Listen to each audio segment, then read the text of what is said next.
निज़ाम state के हिंदुस्तान में इंज़माम की मुनासिबत से परेड ग्राउंड में एक तकरीब से खिताब करते हुए मरकज़ी ममलिकती वज़ीर बंडी संजय कुमार ने कहा कि अगर तेलंगाना भारत में इज़्ज़म ना होता तो आज ये खिता पाकिस्तान, श्रीलंका, बांग्लादेश जैसी बदहाली का शिकार होता। उन्होंने कहा कि सरदार वल्लभ भाई पटेल ने निज़ाम की साजिशों को नाकाम बनाकर तेलंगाना को भारतीय यूनियन में शामिल किया और आज़ादी दिलाई।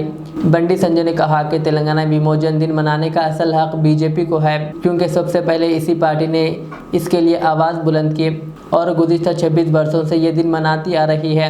उन्होंने कहा कि हुकूमत तेलंगाना अवामी इंतज़ामिया दिन के बजाय अवामी धोखाधड़ी दिन मना रही है। उन्होंने मज़ीद कहा कि आज 3 तारीख़ी मौक़े हैं: तेलंगाना विमोचन दिन, विश्वकर्मा जयंती और वज़ीर आज़म नरेंद्र मोदी की सालगिरह।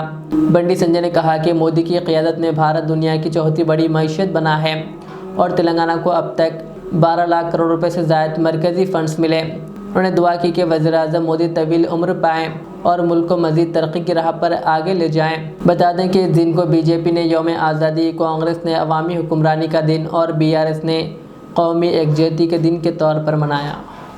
మనందరికీ తెలుసు దేశానికి స్వాతంత్ర్యం 15 ఆగస్ట్ 1947 లో వస్తే 399 రోజుల తర్వాత తెలంగాణ రాష్ట్రానికి స్వాతంత్ర్యం వచ్చిన విషయం మనందరికీ తెలిసిన విషయమే. జలియన్ వాలాబాగ్ ఘటనను ప్రపంచ వ్యాప్తంగా చూపెట్టిన చరిత్రకారులు ఇవాళ తెలంగాణ రాష్ట్రంలో అనేక జలియన్ వాలాబాగులు ఇలా గుండ్రాంరాపల్లి గాని, వీర బైరాన్పల్లి గాని, 1000 ఊడల మరి గాని, పర్కార్ సంఘటన గాని ఇట్లా తెలంగాణ రాష్ట్రంలో ప్రతి గ్రామంలో నిజాం నిరంకుశ పాలనను భరించడానికి సందర్భం ఉంది. ఇవాళ ప్రతి గ్రామం కూడా నిజాం నిరంకుశ పాలనను ఎదిరించిన సందర్భం కూడా ఉన్నప్పుడు కూడా ఇవాళ జలియన్ వాలాబాగ్ను చరిత్రకు చూపెట్టి ప్రపంచాన్ని చూపెట్టి తప్ప ఇవాళ తెలంగాణ చరిత్రను, తెలంగాణలో జరుగుతున్న అకృత్యాలను, ఈ వీర పోరాటాలను ప్రపంచానికి చూపించకపోవడం నిజంగా దారుణమైన విషయం. ఇవాళ ఈ సందర్భంగా ఈ పోరాటాలను ఎప్పుడు మర్చిపోవద్దు. ఈ పోరాటాలను భావితరాలకు చూపెట్టాలని చెప్పి ఇలా భారతీయ జనతా పార్టీ ప్రభుత్వం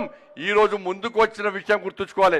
ఆనాడు సర్దార్ వల్లభాయ్ పటేల్ ఈ తెలంగాణ రాష్ట్రానికి స్వాతంత్ర్యం రాకుంటే, తెలంగాణ రాష్ట్రాన్ని స్వతంత్ర రాజ్యాంగంగా ఉంటే భారత మాత కడుపులో క్యాన్సర్ గడ్డ ఉన్నట్టే భావించి ఇలా నిజాం మెడలు వంచి ఈ తెలంగాణ రాష్ట్రానికి విముక్తి కల్పించిన వీరుడు చూడు సర్దార్ వల్లభాయ్ పటేల్.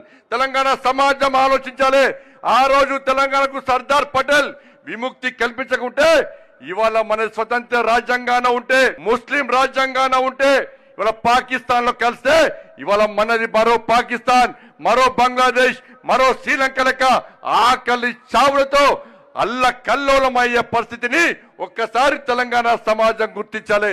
అందుకే సర్దార్ వల్లభాయ్ పటేల్ యొక్క ఈ త్యాగాన్ని గుర్తించి, వారి యొక్క వీరత్వాన్ని గుర్తించి, వారి ధైర్య సాహసాన్ని గుర్తించి ఈ తెలంగాణ రాష్ట్రంలో సర్దార్ పటేల్ యొక్క చరిత్రను తెలంగాణ సమాజానికి చూపెట్టడానికే ఇలా కేంద్రంలోని నరేంద్ర మోడీ గారి ప్రభుత్వం ముందుకు వస్తున్న విషయాన్ని మనం గుర్తుంచుకోవాల్సిన అవసరం ఉంది. తప్పకుండా ఈ తెలంగాణ రాష్ట్రంలో భారతీయ జనతా పార్టీ అధికారంలోకి వచ్చిన వెంటనే గల్లీ గల్లీలో, బస్తీ బస్సులో, వాడ వాడలో ఇలా తెలంగాణ విమోచన దినోత్సవాన్ని 15 ఆగస్ట్ 26 జనవరి లాగా నిర్వహించడానికి సిద్ధంగా ఉందని ఈ సందర్భంగా తెలియజేస్తూ మీ అందరికీ తెలంగాణ విమోచన దినోత్సవ శుభాకాంక్షలు.